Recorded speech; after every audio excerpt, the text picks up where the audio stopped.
Hola, soy la Basmati, de nuevo con vosotros. Hoy voy a hablar de Ai Weiwei. Tengo un problema, porque este el mismo año que yo, como Per Jaume. Los artistas que están vivos, mientras que estamos vivos, estamos en proceso, y entonces son un poquito más difíciles de sintetizar.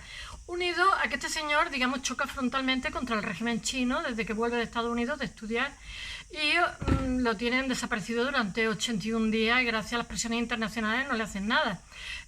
La verdad es que también toca mucho las pelotas en China, todo hay que decirlo, pero el caso es que la información que he encontrado es como hasta 2013-2014, donde llega un acuerdo después de estar aislado durante 81 días y ser torturado, en el que no va a viajar fuera del país.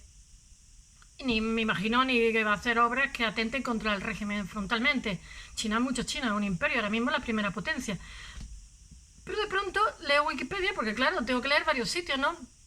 Entonces me encuentro con que actualmente vive en Massachusetts, Estados Unidos, me salía Massachusetts, Estados Unidos, vive con su hijo de una anterior relación y su mujer. Lo que hay en el intermedio entre 2015 y 2020, ahora mismo creo que tiene o ha tenido hace poco una retrospectiva en Alemania. Él durante 4 años vive en Berlín, pero dice que no le gusta nada cómo tratan a los extranjeros, que son brutales los alemanes. Pero bueno, así todo, él se siente bien tratado por los alemanes siempre están exponiendo obras suyas. Nosotros también lo hemos hecho aquí en Andalucía. Bueno, os voy a contar un poquito su vida. Ai Weiwei tiene una infancia muy difícil porque su padre, Ai Qing, me parece que se llamaba, era ¿cómo se llama? Un poeta famoso y bueno, pero que no estaba de acuerdo con Mao. Como comprenderéis, no estar de acuerdo en China con su gobernante es ponerlo difícil. El caso es que al padre lo mandan cuando él tiene un añito, lo mandan a una granja de la Manchuria y se le prohíbe escribir, publicar y leer. Atención. Entonces el niño crece con el papá y con su mamá y no va a la escuela ni va a nada. Me imagino que el padre encontraría algún método para instruirlo, supongo. Entonces tiene una infancia difícil, pero él crece, digamos, en un ambiente como muy combativo, muy de activismo, porque el padre así todo resiste, no sé. Entonces él tiene una personalidad muy luchadora y reivindicativa. Así todo tiene mi edad y tiene una tensión alta fuertísima y una diabetes importante, que ha tenido que aguantar tensiones. Y cuando la policía lo detiene y lo golpea, en una de las veces que, digamos, lucha contra el régimen, pues tiene que ir a Alemania a una exposición y le duele mucho la cabeza. Lo ven en Alemania de urgencia y lo operan de urgencia porque tiene un derrame cerebral de los porrazos. O sea, quiero deciros que es luchar contra un régimen muy fuerte. Bueno, él crece en la reivindicación, en el activismo de su padre, y su obra plantea una lucha frontal contra el sistema, porque dice él que si no se hace eso se cae en el colaboracionismo. Pero hijo, es que se vive una vez también. Bueno, él es, como he dicho, su padre se llamaba Ai Qing. Es un poeta muy famoso chino que no estaba de acuerdo con Mao. Entonces cuando Mao muere, él tiene la posibilidad de volver a la vida normal, a Pekín. Pero hasta entonces pues están en la Manchuria de por vida. Bueno, desterrado en una granja desde el año 58 y con todo prohibido. Y eso, así transcurre su infancia, su adolescencia. Y en 1975, cuando regresa a Pekín, el artista se involucra, o sea, se zambulle en la vida cultural de la ciudad, que antes y ahora es rica, permitida y sin permitir. Y en 1978 entra en una especie de academia y cine que se llama Stars, que él funda, que se llama Stars, y un grupo de arte vanguardista. Un día hablaré del arte chino. Por su compromiso político. Bueno, es que tener compromiso político en China es bastante arriesgado, hay que decirlo todo. Con el que colabora. Bueno, y transcurre su juventud, se va a estudiar a Estados Unidos. Supongo que consigue alguna beca, alguna cosa así, alguna Fulbright, alguna cosa así. Bueno, en Estados Unidos no sé si está 9 o 10 años. Y se vincula a los grupos artísticos de los minimal y del conceptual, que es lo que había por entonces, por los 80, él tiene la misma edad que yo. Y desde el 81 que llega, comienza a trabajar con la fotografía muchísimo. Él está en una buena escuela de diseño, todo hay que decirle, es bastante buen diseñador, pero bueno, es buen artista también. Entonces él, como pasa con Oriente, como pasa con los arquitectos, que os he contado en otras ocasiones, absorbe, o sea, hace una síntesis entre Oriente y Occidente.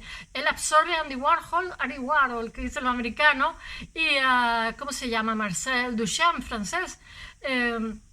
Entonces él dice que, bueno, en 1989 su padre se pone muy grave, entonces regresa a Pekín y ya se queda allí. Y entonces decide ser artista allí.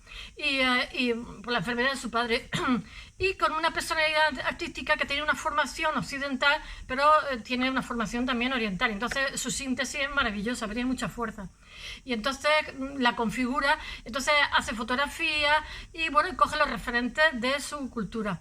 Él dice, Duchamp tiene la rueda, voy a leerlo, la rueda de la bicicleta, ya sabéis, ready made. Y Warhol la imagen de Mao. Y yo pues tengo un régimen totalitario, que es lo mío.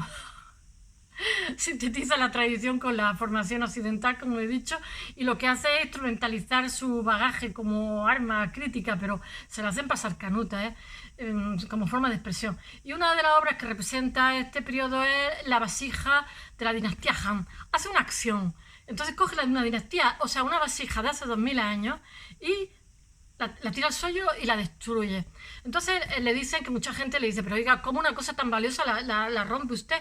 Y dice, bueno, Mao decía que para construir un futuro tenemos que destruir el pasado, porque Mao destruye muchísimo las tradiciones, la antigüedad, etcétera. Está haciendo una crítica a esto. Esto lo hace en China, ¿eh? El que no quiera que no entienda. Una vez más, el periodo Han es el periodo más importante de China, todo hay que decirlo. Y después a esas vasijas antiguas compra unas cuantas y les pega el logotipo de Coca-Cola y las expone por ahí. En 1995. Él tiene Occidente también marcado como objeto propio de arte, el objeto propio de arte chino, hace una mezcleta. Bueno, en el 2005 se impulsa su carrera gracias a Internet. Él dice que Internet hay un arte y un despegue, que él no sabía cómo funcionaba un ordenador, porque él cuando está en Estados Unidos para sacarse un dinerito extra hace dibujo a mano alzada, que ahora en Bellas Artes ya no hay, es más importante que sepa utilizar el AutoCAD y tal que el dibujo, pero sin embargo en mi época, que yo lo hice en el 2000, sí que nos exigían bastante buen nivel de dibujo. Pasa como los arquitectos también. Bueno, utiliza la red como un arma. Él pasa 8 o 9 horas tuiteando en Twitter. Hace 9 años dijo que iba a dejar de tuitear, pero sigue tuiteando. Y bueno, él dice que para él es una especie de arma de difusión sin límites. Dice, Internet es lo que más me ha afectado y me ha encendido. Dice en la web, porque dice que descubre muchísimas posibilidades en Internet. Y bueno, y que se convierte en una especie de aliada de enemiga. Bueno, y su primera gran obra de difusión internacional llega en 2008 porque él es el que diseña el nido ese que hay con Meuron y tal, los arquitectos estos suizos. Hace un diseño muy bonito de lo que va a ser donde se hacen los Juegos Olímpicos, que algunos le dicen que no colabora con el régimen, ¿no? Porque él critica a Spielberg que esté trabajando en la puesta en escena, ¿no? Y Spielberg dimite. Pero él, sin embargo, hace el diseño del Estadio Olímpico. Es una pasada, una precisidad. Entonces eso lo que hace es que le da una dimensión internacional. Entonces todos los museos quieren tener obras suyas, exposiciones. Entonces se hace famoso gracias a esa colaboración que hace, porque lo que hace es diseñar el cascarón, por decirlo de alguna forma. Ya sabéis que los arquitectos tienen poca formación artística, la mayoría de ellos suelen tener agentes de bellas artes para hacer puentes, para hacer, tienen escultores, gente, bueno, yo lo entiendo, tampoco, es como, no puede ser siempre original, por decirlo de alguna forma. Bueno, y él es un diseñador, pero él hace también otras cosas con Herzog y de Meuron. Él después hace otra cosa muy interesante, la Tate Modern Gallery, que es, lo voy a leer en inglés, The Bird Nest Studio, no, esto es el nido de pájaro. Es que no sé, la chuleta, yo soy una torpe. Después hace, que es lo que quiero decir, en 2010, una exposición en la Tate memorabilísima, en la Tate Modern Gallery. Entonces, coge un pueblo entero de 1600 artesanos y los tiene trabajando años. Y entonces hace 100 millones de pipas de porcelana, cada una distinta, todo el que iba robaba. Y llena 1000 metros cuadrados de... Entonces, cuando iba a visitarlas, si te llegaban las pipas hasta... eran de porcelana, hasta la rodilla, era una preciosidad. La ciudad que la hace, que la confecciona, toda la ciudad trabaja en eso, se llama Jindesheim. Con una paciencia ahí china, porque no había dos pipas iguales. Es que le han hecho ahora una retrospectiva en Alemania, no sé si en Múnich, no me acuerdo qué es que lo estoy leyendo. Y entonces le han pedido unas cuantas pipas para poner, unos cuantos millones para poner las pipas. La pipa es una preciosidad, porque ya te digo que te entierras en pipas, no puedes andar. Bueno, entonces él hace como una especie de crítica a la sociedad de consumo, pero también las pipas son como un reflejo, no hay dos pipas iguales, a la disciplina, la paciencia, la artesanía del mundo oriental. y lo hace en la sala de turbinas, donde os dije que Olafur Eliasson hace su Sol, de la Tate Modern Gallery de Londres. Y bueno, tiene un éxito tremendo, las 100 millones de pipas, pero todo el que va roba. Y pipas de porcelana, ya lo he dicho, hecha a mano y decorada a mano. Y se llama Sunflower Seed, que es loada por todos los críticos, por el trabajo y por lo que refleja. Bueno, es decir, esa obra podía tocarse, sentirse, es una obra viva, es una obra que tiene una crítica social y política, y al poco hace una obra reivindicativa. A esta le va a costar un disgusto, pues hay un terremoto en Sichuan y entonces se esconde. Resulta que por el mal material de la escuela llega a ver hasta lo que mueren son niños muy pequeñitos, pero el gobierno chino oculta eso, no quiere que se den los nombres, y él genera en internet como una lista para que cada padre dé los nombres, qué pueblo, qué edad tiene el niño, cómo se llama, para visibilizar lo que ha ocurrido por los materiales baratos con los que se ha construido la escuela. Eso le cuesta un disgusto brutal. Y entonces, eso en 2010, quiere visibilizar los muertos que ha habido, porque ya sabéis que los chinos son muy herméticos a la hora de dar información, y porque todo lo que mueren son nenes pequeños, como de guardería, de preescolar.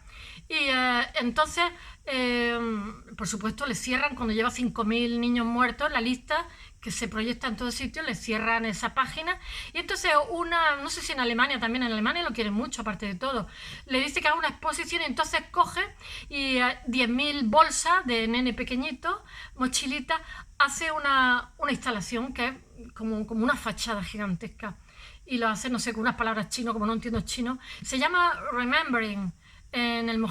Así, ya tengo yo el museo. Estoy viendo la chuleta, que por fin la he encontrado. Haus der Kunst de Múnich. Creo que el que tiene ahora mismo ¿cómo se llama? La retrospectiva de su vida. Ya he hecho ¿cómo se llama? El blog, y lo he mandado con muchísimas fotografías de Ai Weiwei. Os va a encantar. Confecciona una instalación con 9.000 mochilas de todos los colores, y que abarcan toda una fachada gigantesca. Y bueno, el 3 de abril de 2011, Ai Weiwei es detenido por la policía y desaparece, nadie sabe nada. Bueno, eso en China puede ser, te puede pasar de todo. Y le demuelen la casa, y el chalet que tiene donde trabaja se lo tiran abajo, se le destruyen las cosas, se llevan los ordenadores, todas las cosas, y nadie sabe dónde está. Entonces hay muchísimas presiones internacionales, ONG, porque están preguntando por él, y entonces lo tienen confinado las 24 horas del día con 2 guardias y las luces encendidas. Entonces él después representa todo esto y lo pone en una exposición. Ahora mismo está, y de cómo se representa a sí mismo, los guardias, el espacio. Y entonces, gracias a que todo el mundo se moviliza, ONG, organismos internacionales, gobiernos, pero sobre todo decenas de artistas de todo el mundo que defienden su causa. Y 81 días después, su mujer también tiene que ir a dar explicaciones.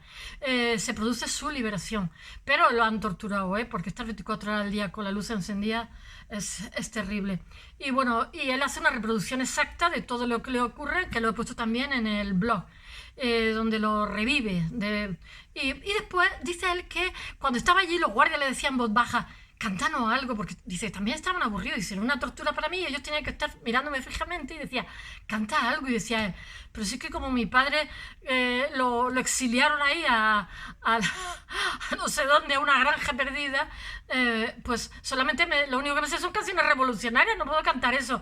Y entonces cantaban todos flojito canciones obscenas, y la ha grabado con Olafur Eliasson, ha grabado las canciones. Bueno, yo creo que tiene que ser también un poquito catártico volver a vivir todo esto.